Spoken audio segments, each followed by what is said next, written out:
Yang mulia, saudara ahli, saya mau bertanya pada ahli ini, apakah pasal 340 pembunuhan berencana persidangannya terbuka atau tertutup? Terbuka mesti. Terbuka semestinya. Iya. Kalau ada terjadi persidangan, ini terjadi nih pada pada yang sudah terpidana sekarang, tertutup untuk umum. Bagaimana terhadap perkara itu?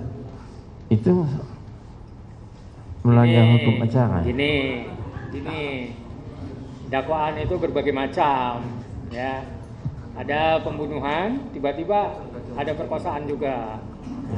Mohon izin yang mulia, pengalaman saya lama menjadi auditor militer. Kalau kasus itu bersamaan, kita buka pembunuhannya dulu, yang mulia. Untuk pemerkosaannya baru kita buka, kita tutup. Itu yang mulia. Pengalaman saya sebagai auditor militer, yang mulia. Tanyakan ke ahli, bukan ke saya. Nah, ya enggak, tadi mau izin. Tadi yang mulia mengatakan itu memang ada versinya, ada bisa tertutup. Tidak. Kalau untuk 340, sepengetahuan saya harus terbuka. Mesti terbuka. Sementara untuk yang terpidana sekarang ini itu tertutup. Itu satu.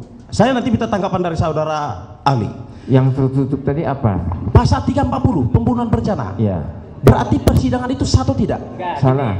sampaikan ke ahli dakwaan Yang mulia. dalam persidangan itu Izin yang mulia. tunggal 340 atau Oke, yang mulia. Izin yang mulia, yang mulia. Mohon izin. Saya rasa pemohon itu tidak ada relevansinya dengan penetapan praper ini dan. Oh, mohon izin yang mulia. Ini ada hubungan sama perkara klien kami. Sebentar. Pokoknya kita akan mencatat apa yang terjadi di persidangan, nanti terkait dengan relevansi atau tidak relevansi dalam putusan. Siap. Kalau Sangat dalam bijaksana. putusan tidak relevansi kita singkirkan. Siap, yang mulia bijaksana. Siap. Tapi juga harus tidak keluar kemana-mana ya. Tapi ini yang mulia ada hubungan sama perkara klien kami. Klien kami di ini. Oke, yang mulia. Iya. Baik saudara ahli. Ini di dalam putusan pengadilan, saya sebutkan namanya. Waktu malam tanggal 27 Agustus 2016, saudara Andi meminum minuman keras. Setelah itu dia menceritakan kalau mereka ada masalah sama geng motor ektasi. Nah, ini yang saya tanyakan di sini, yang ini saudara saksi. Apakah kedua orang yang menjadi motor dalam kasus ini oleh Polda dikatakan fiktif? Izin majelis hakim, izin yang mulia. Kaitan untuk ahli yang ditanyakan kaitan masalah undang-undang beracara. Demikian ahli. Mohon izin yang mulia. Gimana pertanyaannya? Ya, ini ada hubungan sama klien kami. Karena di dalam DPO itu adalah Peggy alias Peron. Sementara klien kami Peggy Setiawan. Peggy Setiawan dijadikan tersangka dalam perkara ini, itu loh. Sementara dua orang yang menjadi proaktif dalam perkara ini dikatakan fiktif. Nah, ini saya minta kepada saudara ahli, bagaimana tanggapan dari ahli terhadap perkara ini? Jadi kalau misalnya kedua yang DPO tadi sudah dibilangkan fiktif, berarti itu berkaitan dengan ajas kausalitas von Bury. Berarti salah penilaian dari penyidik sampai dibilangkan itu fiktif. Jadi penetapan sebagai DPO itu otomatis salah. Kenapa dia sekarang bilangkan fiktif?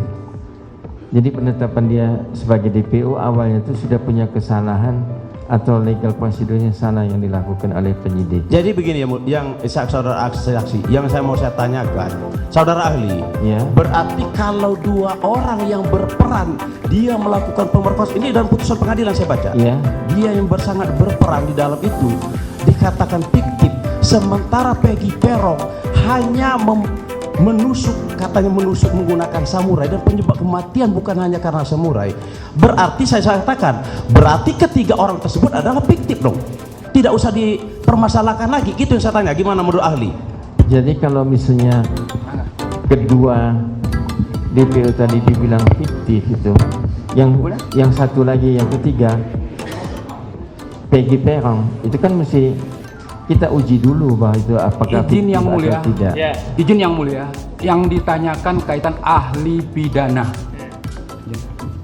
Ya, ini ya terkait dengan pendapat ahli dalam hukum acara pidana itu tidak mengikat ya, tidak mengikat. Kalau setuju silakan diambil oleh para pihak dan juga oleh hakim. Kalau tidak setuju ya kita abaikan.